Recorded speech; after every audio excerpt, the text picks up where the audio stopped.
Angel false शहर में Christmas की पूर्व संध्या है और डेविड को उसके मालिक हेनरी द्वारा किसी व्यवसाय के लिए उसके परिवार से दूर ले जाया जाता है। हेनरी एक महत्वाकांक्षी व्यवसायी है जो ऐतिहासिक स्थलों की परवाह किए बिना एक शानदार शॉपिंग मॉल बनाना चाहता है और उसे शुरू करने के लिए केवल एक आखिरी संपत्ति खरीदने की जरूरत है, रोजर का घर। डेविड और हेनरी रोजर से मिलने जाते हैं ताकि उससे अपनी संपत्ति बेचने के लिए मना सकें, लेकिन रोजर मना कर देता है क्योंकि यह घर पीढ़ियों से उसके परिवार के पास है और वह इसे अपनी पोती कारा को देना चाहता है। बाद में जब सभी चले जाते हैं, रोजर को दस्तक सुनाई देती है और वह दरवाजा खोलता है और एक स्नोमैन को देखता है। अचानक एक नकाबपोश आदमी जिसे एंजल के नाम से जाना जाता है बर्फ में से कूदता है और रोजर को चाकू से मारने के लिए उस पर हमला करता है। इस बीच कारा डेविड की बेटी विनी को पार्टी में साथ ले जाती है। ज्यादा दोस्तों से मिलने के बाद कारा बहुत सारी तस्वीरें लेती है और बनी की तरफ हाथ हिलाती है जो अकेला बैठा है, लेकिन उसके दोस्त उसे क्लास के एक अजीबोगरीब लड़के से बात करने के लिए डांटते हैं। कारा का भाई जिमी भी पार्टी में आया हुआ है और वह जंगल के पास अपने बॉयफ्रेंड को किस करने के लिए बाहर जाता है, लेकिन पेड़ों के बीच से शोर सुनकर वे रुक जाते हैं।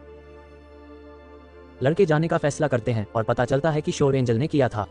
कारा भी अपने प्रेमी को चूमने के लिए एक शांत जगह ढूंढती है, लेकिन अचानक वह उसके मुंह में खून उगल देता है। जब वह पीछे हटती है तो उसे पता चलता है कि एंजल ने उसे एक विशाल कैंडी केन से चाकू मार दिया है।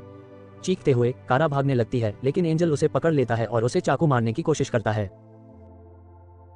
वह खुद को बचाने की कोशिश करती है और चाकू उसके हाथ में लग जाता है, इसलिए एंजल गायब हो जाता है और वह पुल पर गिर जाती है। हालांकि वह जल्द ही पुल के नीचे से फिर से हमला करता है, इसलिए कारा फिर से भागना शुरू कर देती है और घर की ओर भागती है, जहां वह अंदर से दरवाजा बंद पाती है। पार्टी में शामिल होने वाले लोग केवल दरवाजे की खिड़की से देख सकते हैं क्योंकि एंजल उसके पीछे दिखाई देता है और उसे बार बार चाकू मारना शुरू कर देता है। सभी किशोर चिल्लाते हैं और घबराकर भाग जाते हैं, लेकिन विनी मदद के लिए दौड़ती है।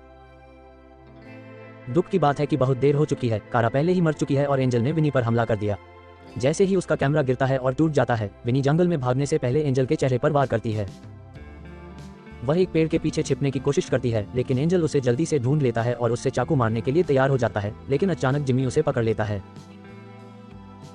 लड़ाई शुरू हो जाती है और एंजल जिमी को लात मार कर दूर कर देता है, इसलिए भाई बहन मौके का फायदा उठाकर भाग जाते हैं। दुर्भाग्य से एंजल तेज है और जिमी पर फिर से हमला करता है, इसलिए विनी क्रिसमस लाइट से जंपर केबल लेती है और एंजल को बिजली का झटका देकर मार देती है।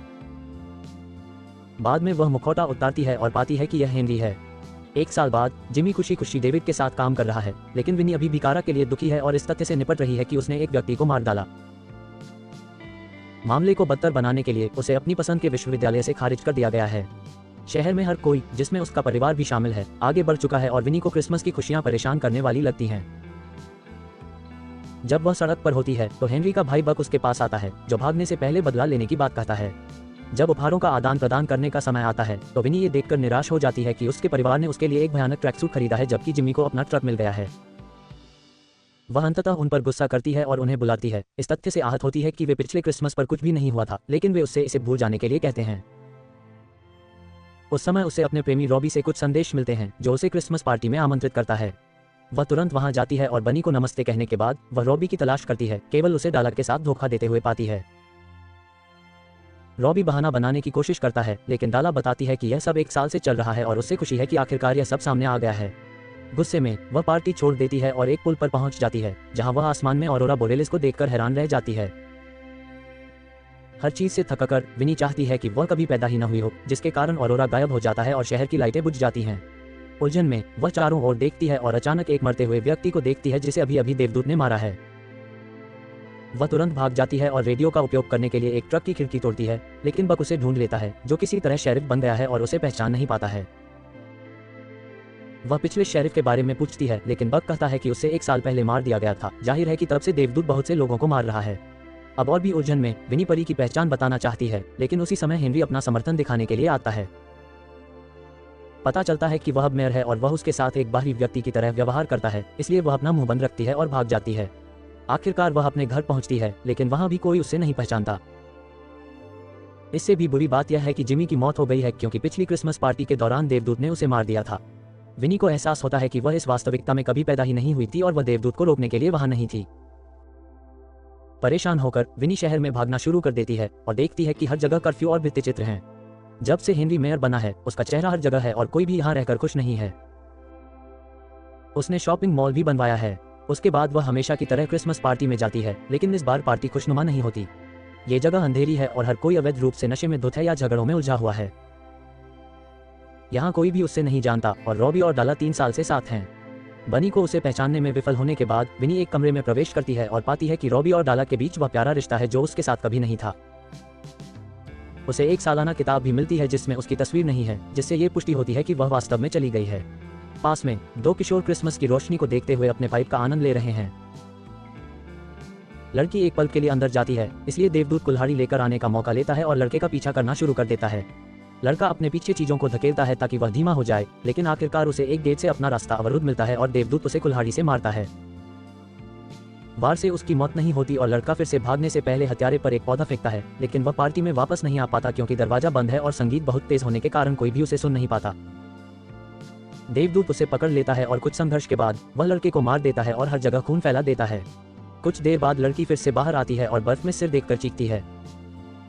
विनी के पास वापस वह टीवी पर देखती है कि और भी हत्याएं हुई हैं, इसलिए वह सभी को ऐसे समय में पार्टी करने के लिए बुलाती है और फिर बनी के साथ चली जाती है।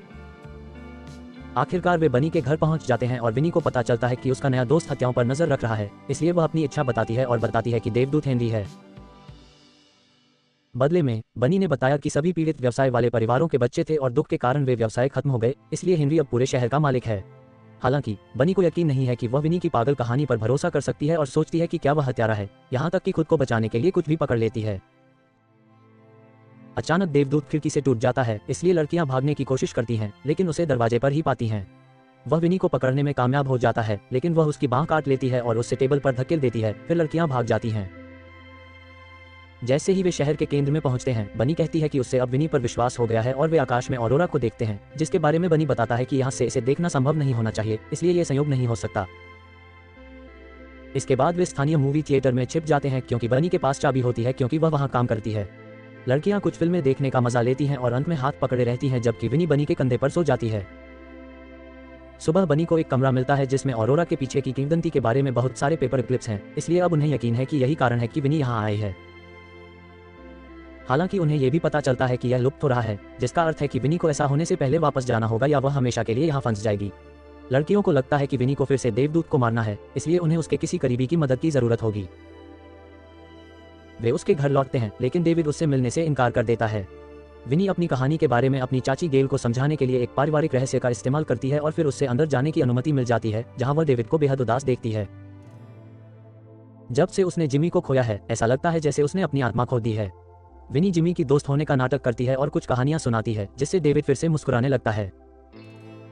हालांकि जब वह कहती है कि हेनरी ने उसे मार डाला, तो डेविड क्रोधित हो जाता है क्योंकि हेनरी उसका सबसे अच्छा दोस्त है, इसलिए वह विनी को बाहर निकाल देता है। बाहर निकलते समय विनी को यह देखकर घृणा होती है कि उसकी मां एक नशेड़ी है और घर में कई पुरुषों के साथ खुलेआम अपने पिता को धोखा देती है। अचानक परी फिर से प्रकट होती है और रसोई के बीच में मां और उसके प्रेमी को मार देती है। लड़कियां और गेल तुरंत भाग जाती हैं और जैसे ही वे सीढ़ियों पर पहुंचती हैं, परी बनी के हाथ पर वार करने में सफल हो जाती है। विनी दीवार से एक तस्वीर पकड़ती है और देवदूत पर उससे वार करती है, जिससे वह नीचे गिर जाता है और बेहोश हो जाता है। फिर गेल और बनी सावधानी से उसके ऊपर से आगे बढ़ते हुए सामने के दरवाजे तक पहुंचते हैं, लेकिन जब विनी की बारी आती है तो वह चाकू पकड़ने के लिए रुक जाती है। देवदूत को मारने के बजाय वह पहले उसका मुखौटा उतारने का फैसला करती है और डेविड को देखकर चौंक जाती है। उस समय उसे होश आ जाता है, इसलिए तीनों भाग जाते हैं। बाद में थिएटर में विनी बताती है कि उसने डेविड की आंखों में कुछ ऐसा देखा था जो दर्शाता था कि वह पूरी तरह से खुद नहीं था। गेल कहती है कि वह 1 साल से ऐसा ही है और समूह को एहसास होता है कि उसके अवसाद ने हेनरी को उसे हेरफेर करने और उसे अपना गंदा काम जारी रखने की अनुमति दी है। विनी के पास अपने पिता को मारने के अलावा कोई विकल्प नहीं है, इसलिए वे एक योजना बनाते हैं। कुछ ही देर बाद थिएटर के बिलबोर्ड पर डेविड के लिए एक संदेश लिखा होता है और सीटों पर चारा के तौर पर 3 गुड़ियां रखी जाती हैं। कोई अंदर आता है और गेल आग बुझाने वाले यंत्र से उन्हें रोकती है, जबकि विनी लगभग अपना बल्ला इस्तेमाल करने ही वाली होती है, लेकिन पता चलता है कि वे रॉबी और डाला हैं। जब वे विचलित होते हैं तो गेल को देवदूत द्वारा मार दिया जाता है और थिएटर में बिजली चली जाती है। विनी अपने पुराने कैमरे से तस्वीरें लेना शुरू कर देती है ताकि फ्लैश के साथ कुछ रोशनी पैदा हो सके और वह देखती है कि देवदूत रॉबी को मारने से पहले डाला को मार देता है। बनी बिजली के स्विच तक पहुंचने में कामयाब हो जाता है और उन्हें चालू कर देता है, जिससे विनी झाड़ू पकड़ लेती है और देवदूत को उसे मार देती है। फिर वह सीढ़ियों में छिप जाती है और जब देवदूत उस पर कूदता है तो वह टूटे हुए झाड़ू के हैंडल से उस पर वार करती है। दोबारा जांच करने के बाद कि डेव मुखौटे के नीचे मरा हुआ है, लड़कियां पुल पर वापस जाती हैं और बनी को दिल से अलविदा कहने के बाद विनी फिर से जन्म लेना चाहती है। हालांकि कुछ नहीं होता और वह ऑरोरा पर चिल्लाती है, जो अपने रंग बदलकर और अधिक आक्रामक दिखने लगता है। लड़कियों को एहसास होता है कि हेनरी अभी भी शहर और मेयर के रूप में अपनी भूमिका के लिए खतरा है, इसलिए उसे मार दिया जाना चाहिए।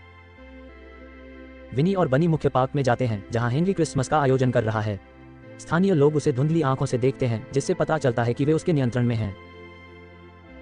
हेनरी ने घोषणा की कि बक ने दूसरे शहर में काम करने के लिए स्थानांतरण के लिए कहा था, इसलिए वह उसे सभी को बुलाता है। फिर बक को देवदूत की तरह कपड़े पहनाए जाते हैं और सजावट के तौर पर लटका दिया जाता है। विनी लोगों को जगाने की कोशिश करती है, लेकिन कोई फायदा नहीं होता और हेनरी के अंगरक्षक लड़कियों को मंच पर ले आते हैं, जहां वह स्वीकार करता है कि उसने डेविड को नियंत्रित करने के लिए जिमी को मार डाला और बनी के माता पिता को खोने के लिए वह जिम्मेदार है। लड़कियां झल्ला जाती हैं और हेनरी को बार बार मुक्का मारना शुरू कर देती हैं, जिससे शहर के लोग जाग जाते हैं। जब विनी हेनरी को मंच से नीचे गिराती है तो शहर के लोग उस पर कूद पड़ते हैं और हेनरी की उग्र प्रेमिका विनी पर हमला करने की कोशिश करती है। वह जल्दी से अपना बचाव करती है और बनी चाकू ले लेता है, जिससे अंगरक्षक डरकर भाग जाते हैं। उस समय हेनरी भीड़ पर नियंत्रण पा लेता है और मंच पर वापस आता है, जहां वह विनी का गला घोंटने की कोशिश करता है। हालांकि बनी उसे चाकू मार देता है और उसे हमेशा के लिए मार देता है। जैसे ही लोग सामान्य हो जाते हैं, ऑरोरा अधिक चमकने लगता है और विनी को एहसास होता है कि उसे बनी को उसका बदला लेने में मदद करने के लिए यहाँ भेजा गया था। फिर लड़कियां एक दूसरे को चूमती हैं। जब विनी अपनी आंखें खोलती है तो वह अपनी वास्तविकता में वापस आ जाती है और भयानक ट्रैकसूट पहनती है। वह अपने परिवार से मिलने के लिए भागती है और डेविड बताता है कि उनके पास उसके लिए एक और तोहफा है, एक नया कैमरा। विनी सभी को गले लगाती है और उन्हें बताती है कि उससे विश्वविद्यालय में स्वीकार नहीं किया गया, लेकिन ये ठीक है क्योंकि वह यहाँ की है। इसके बाद वह बाहर भागती है और रॉबी को डाला के साथ देखती है, केवल उन्हें बताती है कि वे एक साथ हैं। आखिरकार विनी बनी के घर पहुंचती है और लड़कियां ये देखकर उत्साहित होती हैं कि वे दोनों दूसरी वास्तविकता को याद करती हैं, इसलिए वे गर्लफ्रेंड के रूप में एक साथ क्रिसमस बिताने के लिए तैयार हो जाती हैं। कहानी अच्छी लगी हो तो कृपया चैनल को सब्सक्राइब करें और बेल आइकन को दबा दें ताकि आप इसी तरह के और वीडियो देख सकें। देखने के लिए धन्यवाद।